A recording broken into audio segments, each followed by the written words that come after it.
Go ahead. So they started going, now supported by all the cities, they started heading towards the city of Jerusalem.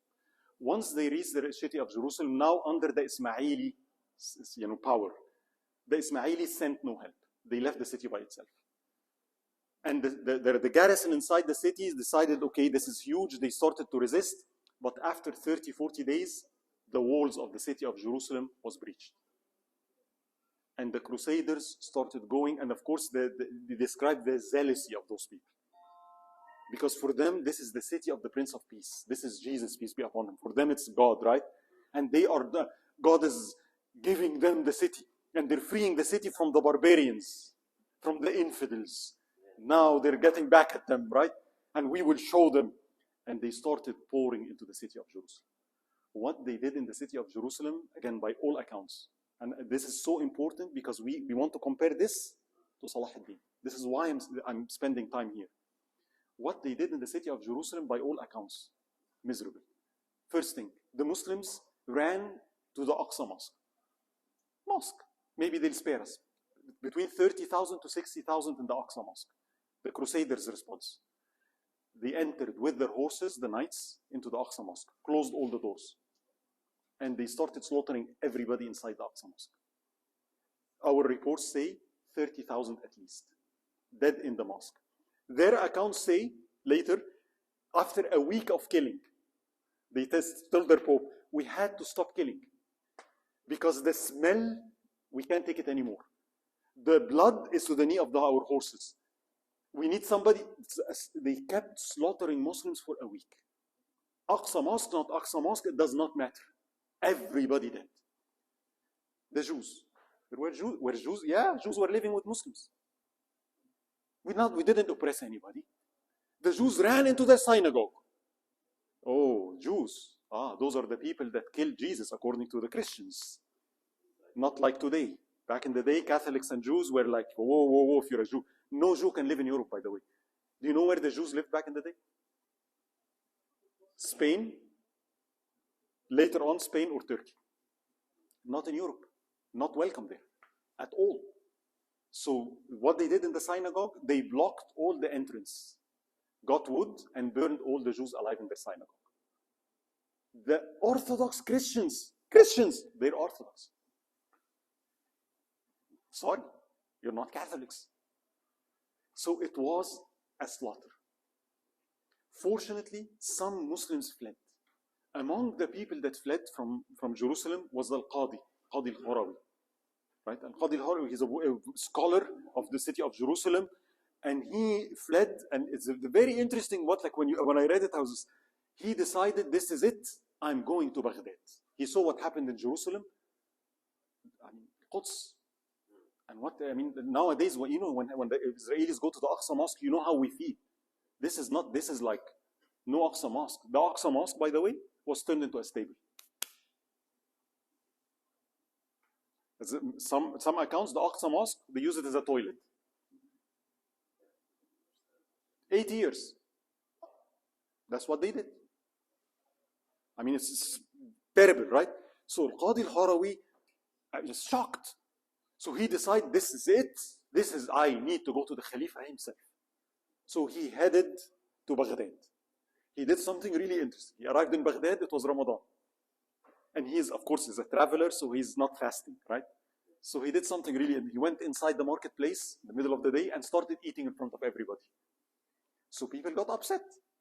A Muslim in the month of Ramadan, violating the sanctity of Ramadan, guards, soldiers.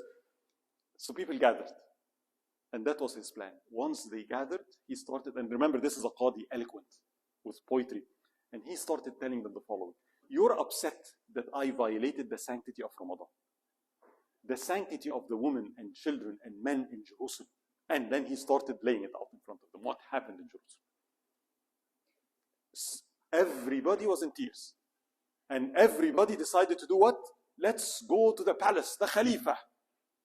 And they go. And now this is the Qadi of Jerusalem. Go in. And he went in and he gave a very powerful, moving speech about where are you, what happened to the Muslims, and the details of what happened, and affairs are, and nobody's to protect the Muslims. Do you know what happened to the ladies? Do you know what happened to the kids? Do you know what happened to the babies? And everybody in the court was in tears. And the Khalifa stands, announces, what does he announce? Jihad fi sabilillah. We have to fight. We have to fight. What do you think happened next? Any guess? Nothing. Nothing at all. Big demonstrations. Perhaps they burned flags. I'm joking. Right? And they vented their anger. Month 2, 3, things were back to normal. Nothing happened at all. To the surprise of Al-Qadi Al-Harawi. What does that point us to, by the way? I want you to see what Imam Al-Ghazali is seeing. The problem isn't the Crusades. What's wrong with it? You see, there is something wrong. They get zealous. They say big words. They yell. They scream. They make demonstrations. But at the end of the day, when it comes to doing, and if they do, once they meet an army, khalas. What's going on? Something is wrong. You see the idea? Let's go one more slide.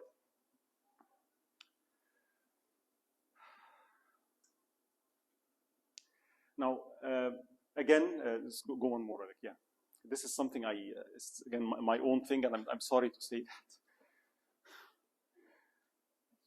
You know what I'm speaking about here? Have you heard this before? Yeah. Okay. The Coca-Cola Muslim.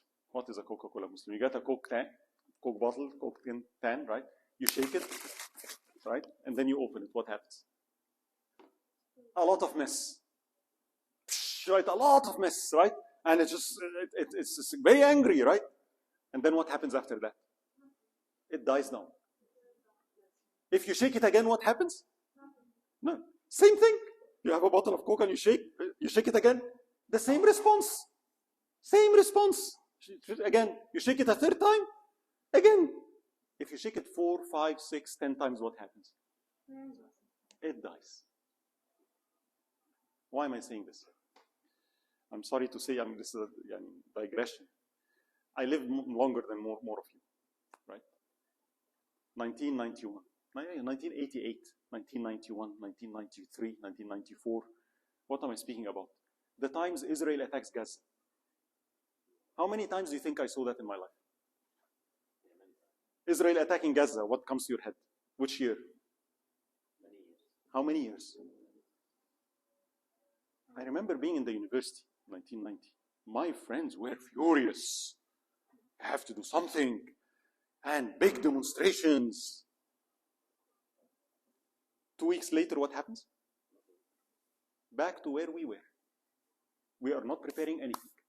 2 years later, another attack comes. What happens? Same response. To the extent, I'll tell you something, wallahi, like in the year 2008, I still remember it. 2006, 2008, I remember that. I was in the Mission Behu Masjid, and I just noticed something. They said, it was Sheikh Yasser Fazaq. They looked and they said, actually, I can predict the khutbah today. If Israel attacks Gaza today, and the next Friday prayer, can you predict what the khatib will say? Can you predict the action items? Very predictable. Nothing, we know what we're going to say, what we're going, and we are really angry. And we look at the pictures. Of course we're angry. It's right to be angry. But what's the problem? My brother once called me, did you see what they did? He's in Egypt, and of course, Egyptians, like, we're very passionate people. And I'm not saying anything, it's good. And then he's like, what are you? I said, okay, Hussein, call me after 2 months. After 2 months, I asked, is anybody still angry? Anybody doing anything? What are we doing different? Are we preparing anything different for the next time? Did we wake up? The answer is no. We went to exactly the way we were before it. My friends, they were very active in 1990 and 1996. The year 2008, what do you think? The same people that I saw heading the demonstrations in 1991, 2008, what do you think they are like? Because like they got tired. Ya akhi, we know what's going to happen. Ya akhi, ma tضيعش وقتك. We know, yeah, we get upset, we get angry. I'll send the donation, $500.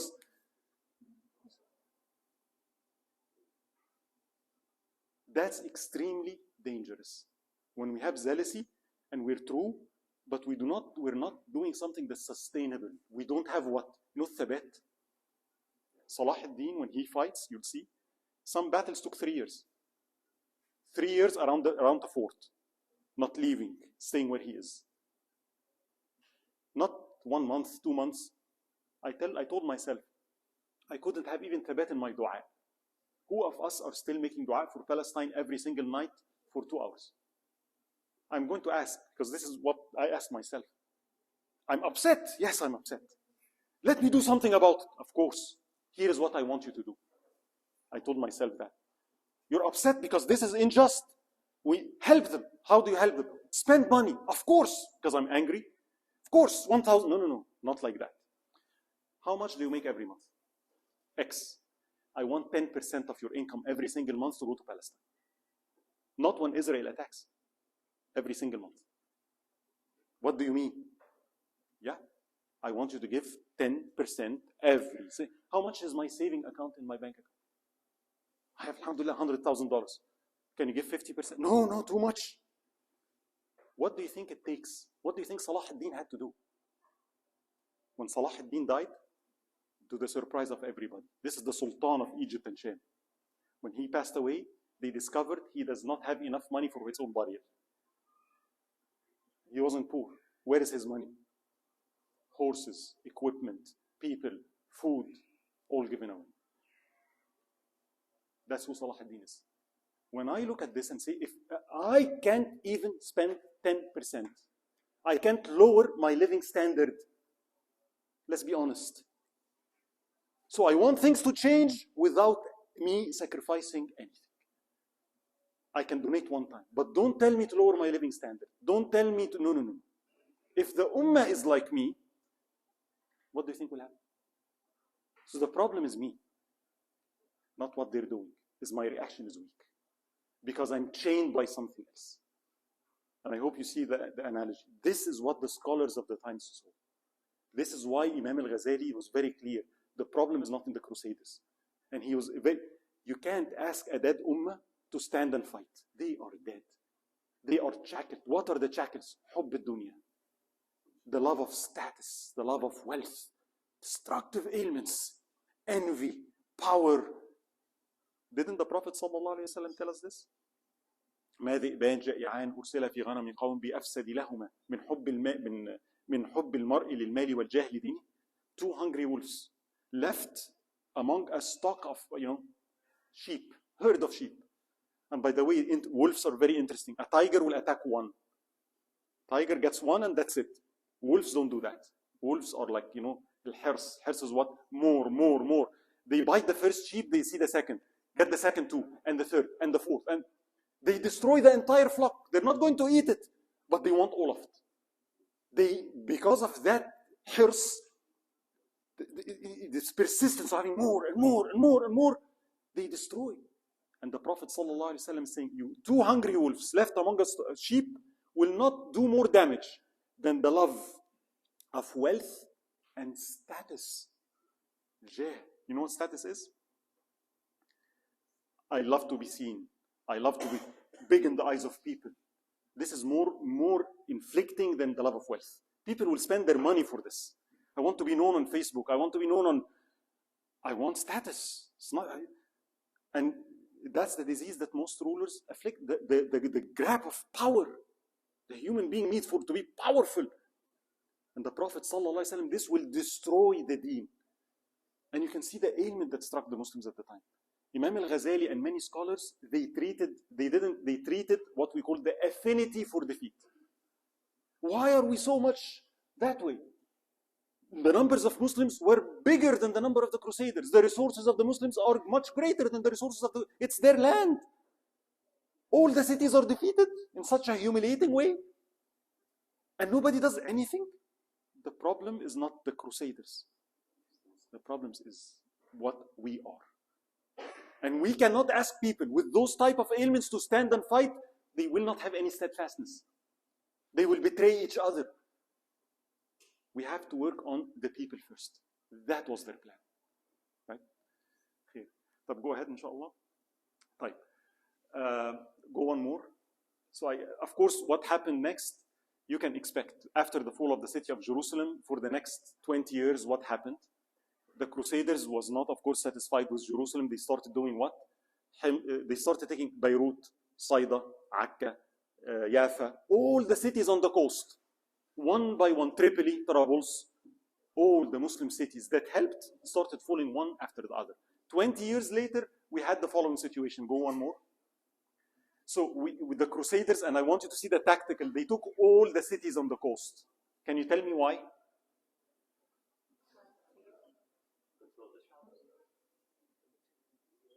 Because what? Yes, actually, he's right. It's tactical. Europe. But it's not to travel back to Europe. For reinforcements from Europe. Because if you have the coastal line, you have open communication by sea to the whole. So if you want reinforcements, you want anything, right? It's fast. So all the coast, what we ended up, the coast, all the coastal area is now ruled by the Crusaders. And the Muslims, interestingly enough, what they learned and what they did is, okay, one more new power in the area. And I'll tell you just one example, right? Before, like, how things changed, right? I'll take just one. And there is so many incidents, but I'll take the ruler of Aleppo, Ridwan. He sent to the Crusaders, "Khalas, let's have a treaty. You have your cities, I have my city. One more treaty. I'm good, you're good. What do you want?" And they said, "We need three things from you. Number one, you have to pay us a tribute every year, 20,000 dinar." He agreed. Number two, any trade happening in Aleppo, any business, you have to pay 10% or 20% taxes to us on every single transaction you're doing. He agreed. Third, to add now humiliation to it, your biggest mosque in Aleppo, yes, take this big cross, put it on top of your mosque. He agreed. And that happened, and they went and they put the cross on the mosque. And of course, the people of Aleppo, there was a scholar, and the reason I'm mentioning this, there is a reason. His name is Ibn Khashab. He was a scholar in Aleppo. Again, the role of the scholar. He got really furious and upset. This is like, no, we can't accept this. Remove the cross. And he went to Radwan and told him this cannot be. He said, but the Crusaders, he said, okay, I know maybe we're not strong enough. Allow me. I will go get help. I will go get another army to defend us. What do you think he did to him? Anybody can guess? No, didn't put him in jail. It is something really interesting. He said, "Oh, please go ahead."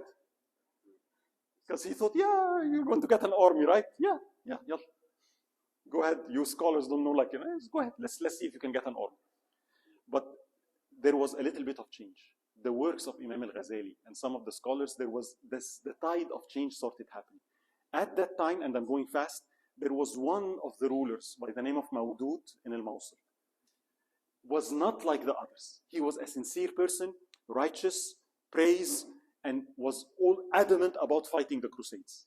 But the problem is he's by himself. And he achieved minor victories. In some battles, he did achieve some victories, and Muslims were very fond of him. So Ibn Khashab went and told Mawdud, help us, like what was happening to Aleppo, it's going to fall into the hands of the Crusaders, and the assassins are there, and and please come. And Mawdud immediately replied, I'm coming with you. And gathers his whole army and marches, and they go to the city of Aleppo. And of course, Ibn Khashab is like very happy, like, I delivered, I brought an army. What do you think happened next? What do you think Aleppo did? Immediately, Ibn Khashab is in the jail, closed the city doors, called the Franks for help. They are more dangerous than the Franks. Mawdud is more dangerous. Mawdud will take my seat. Muslims love him. If he comes into that city, he will take my seat. So no, I cannot be with him. I just want you to see, like, who's the problem here, right? And of course, Mawdud, shocked. What he did is he went to the city of Damascus, and I'm going fast, right? There was some small encounters, some small victories, but like small things. And now the ruler of Damascus, like, please come, invited him in the city, right? And he goes to the city of Damascus. Okay, maybe not with Aleppo. Let's form an allegiance. Let's unite. See, the biggest problem and the goal of Salahuddin later is those three cities. You cannot fight the Crusaders when every city is by itself, right? So that was the goal. So he said, okay, Damascus. Damascus is the capital. He went to the ruler, and the ruler was good. Welcome, and everything is okay, and yeah, we'll help each other. Right? Great. Go one more. I'll speak about this later. Okay, one more. One more. Yeah, one more. Friday morning, Friday prayers. Mawdud is going to the masjid, enters the masjid. All the musallin are there. Some of the righteous people in the front row. Mawdud enters. One of them grabs him in front of everybody, an assassin. Mawdud was killed by an assassin. Again, from a political perspective, who you think did that? Some people said the Crusaders, because you can hire the service of the assassin, get rid of this guy before he unified. You know who it was? No, it was not Aleppo, I wish. The Ismailis, they hired their service, but who paid them? Damascus. Of course. He's more dangerous. Please come, hire them, let's get rid of him. Have the city to myself. Here goes Mawdud. The reason I'm telling you this is what you see the problem of the Muslims themselves. This attitude is causing a problem. Right? And again, why is all this? What are they afraid of? My seat. You see, my seat. Power, and you see how dangerous it is? But this is reality. This is what happened. Before going forward, can you go back? Back one more. Back one more. Yeah. So before going forward, how did the Muslims describe the Crusader Knights? How much time do we have, by the way? And I don't want to make it like too much, but this is important. The Muslims now, like over the years, got to interact with the Crusaders, right? And we have a lot of accounts by Muslims that gives us their opinion, their view of what the Crusaders are, the Franks. And I want to spend some time because it's important to know what we were facing, right? So they admired one quality of the Franks. There was one quality everybody admired, which is what? Bravery, commitment, right? Thabat, steadfastness. In the battlefield, their lines. Everybody, even Salahuddin, same thing. Those people, when they're in the battlefield, they are good. They're good warriors. They're courageous, right? They're committed. They're sincere to their cause. They believe in Christ and they believe in anything the Pope, they would do anything for it. That's their only good quality. Everything else, when you read the reports, the Muslims were shocked with the level of ignorance of the Crusader army. And I'm going to tell you this. One, cleanliness. As Muslims, we're clean. You have to make wudu, ghusl, right? Europeans did not bathe for 1 year. Literally. So to the extent, I'm not joking, this isn't right, they would know that a Crusader army is approaching from the smell, before they see them. Yeah, they're coming. I visited Spain one time, and I visited one of the galleys. You know the galleys, the ships where people, row.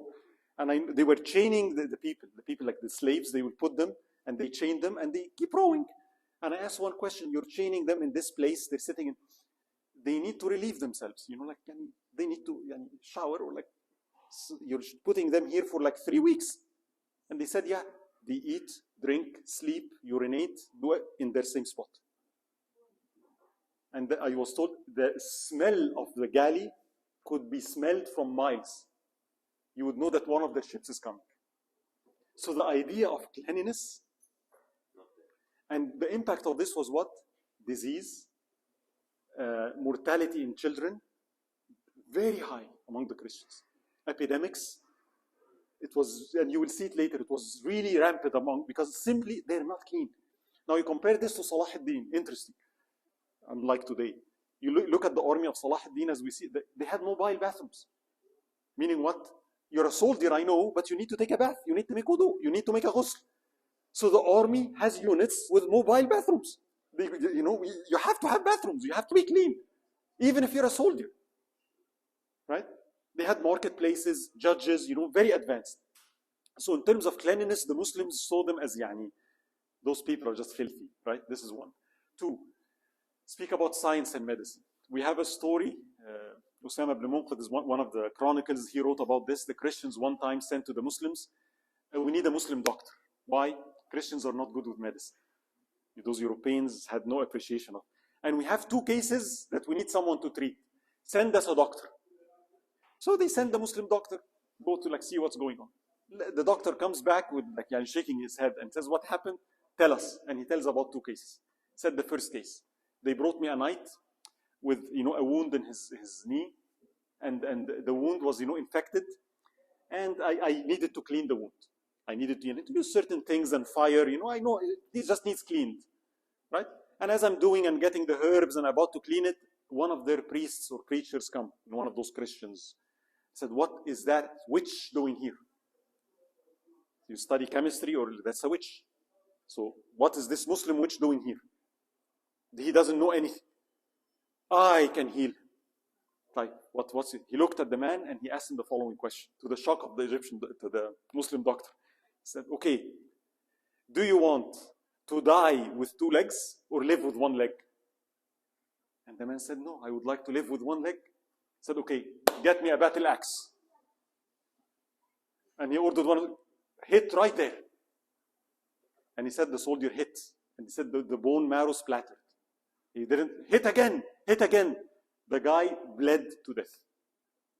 To the shock of the Muslim doctor, is like, right? The second case shocked him even more. That they brought a woman, and I know we're laughing, but brought a Christian woman. What's the problem? Said she has, skin allergies and things like that, And he said, it's the diet. I know what's going on. We need to regulate. You should not eat this type of food and use this type. He started. And this man comes again and says, like, what is this witch doing again? No, I'll take care of it. And he looks at the woman and says, I know what's going on. There is a devil that's in love with her. I'm going to get him out of her head. So what's the solution? Shave her head. Get all the hair out, right? Shave the head of the woman, of course, became more miserable, started eating more. Then things increased and said, the devil went into her head. We need to get him out. What's the solution? Get me a knife. He started opening her head, breaking the skull in terms of a cross, and get me some salt so I can put it in her brain to kill him. The woman died. But why am I saying this? It tells you the state of Europe. The level of ignorance. There is no science. This was once under the Roman Empire. Look at what happened to them. Look how far they are compared to the Muslims, right? So you can see a great discrepancy. Jurisprudence was a joke, literally. Muslims, innocent till proven guilty. The basic of jurisprudence of nowadays, right? Came from us. They are not this way. You claim that he stole my money. Okay, we'll find out if he did it or not. Get a big, it's called the water thing. You get a big container of water. You get this guy, tie him, throw him. The truth is heavy. If he's saying the truth, he'll sink, then we'll pull him up. If he floats, he's lying, kill him. That's jurisprudence. And so like things, Muslims were, like, when you read the accounts, Muslims were in shock about how backward those people are. The reason I'm mentioning this, eventually over the years, what do you think happened? But what happened to the Christians? They started to see we are wrong. They started to see the Muslims are no infidels. We were told they're infidels, animals, barbarians. Who's the infidel and barbarian? You see, it disturbed them. They gradually started to adopt Muslim theology and Muslim philosophy, right? What they adopted when it went to Europe, and again, it happened through Spain and the Crusades. The church could not stand against the theological and philosophical attack, which led later to, again, the secularist mentality and the fall of the church, right? But it started there. This is why I'm saying this, right? Here. Type. Please go ahead. One more. Let's see if we can take. I just want to leave you with at least a seed of hope. Just go ahead. Go ahead. Type. How much time do we have? Type. I don't know if I should stop here or leave it to next time. But okay, from next time or onward, is hope. This is the bottom, right? We're at the bottom now. You see, things are just really terrible, right? But I leave you with this. In the background, scholars were working. Like you see, this is the political events, right? But in the background, in this year is like from 500 to 530 Hijri, those 30 years. Who's there? New type of schools formed. Imam al-Ghazali did something really interesting at this point, and I have to mention that. He left his position in Nizamiya school. He was the head of the Nizamiya school. It's very famous. You can read one of his books, got the name, not the Inquiries of the Philosophers, Al-Munqidh min al-Dalal, Deliverance from Error, it's translated, where he gives you his own biography, his story, right? He said that he was extremely disturbed that the disease, his analysis was the following. The Ummah is defeated internally. The problem is not the Crusaders at all. This is a symptom. I'm not going to treat the symptom. The problem is the Ummah. And he said, when people are sick, they go to the doctors, right? What happens if the doctors are sick? And his analysis was, the problem was not only the people are sick, the scholars are sick. The scholars, meaning what? Scholars are busy with fiqhi, creed issues, theoretical issues, but they have the same diseases. And he saw that in himself. At that time, he was very good in philosophy, very good like articulating things, giving lessons, fiqh, and has many great books. But he realized, I have the same disease of hubb al-jah, love of status. Love of status is not only for the rulers. The people that get afflicted the most with it is scholars. Scholars envy each other. Status, right? You know what status is according to Imam al-Ghazali? Very interesting. Is the love of ownership. The humans want to own. What is the most valuable thing to own on earth? This is how he puts it. The hearts of other people. The most valuable thing. If I own your hearts, I don't need money. I don't. I'll just come here, you'll invite me to dinner, you'll invite me to your house, If I do this, because I have your hearts. The most precious things that humans want to own is not money, it's the hearts of others. That's how he said, find the love of status. To gain the hearts of other people. How would you do that? Yeah, I can do it by becoming a rock star or, one of those, influencers on YouTube. But the most potent way is what? If you think I'm a righteous scholar, right? If I give good khutbahs, if I make you cry, celebrity shuyukh are the ones that will get afflicted by this the most. You see the problem? So he looked at himself and he said, I am worried. Arrogance, envy, the things I speak about, they're in me. And this position of a Nizamiya school where they are glorifying me and I'm the head, I can't. And the story is a very interesting story. At a certain point, he couldn't even speak. And he left. And what he did is he decided, I have to work on myself first. That's when he returned later, towards the end of his life, with his book, Ihya Ulumuddin, The Revival of Religious Science. This book, the reason it was phenomenal, was the first time the science of the inward and the science of the outward were combined in one book. It was a new idea. So he combined, when he speaks about salah, the fiqh and the inward reality of salah. Siyam, the fiqh and inward, the diseases of the heart. A big chapter of Ihya Ulumuddin, one of the most powerful is what? Amrad al-Qulub, and how to get rid of them. All of envy, arrogance, self-admiration, greed. And very interesting work, right? So he brought this book back. And then when they asked him, go teach in he said, no, I'm not going to teach in that big school. I'm going to teach a new group of scholars. I focused on a group of scholars that later they will teach more scholars.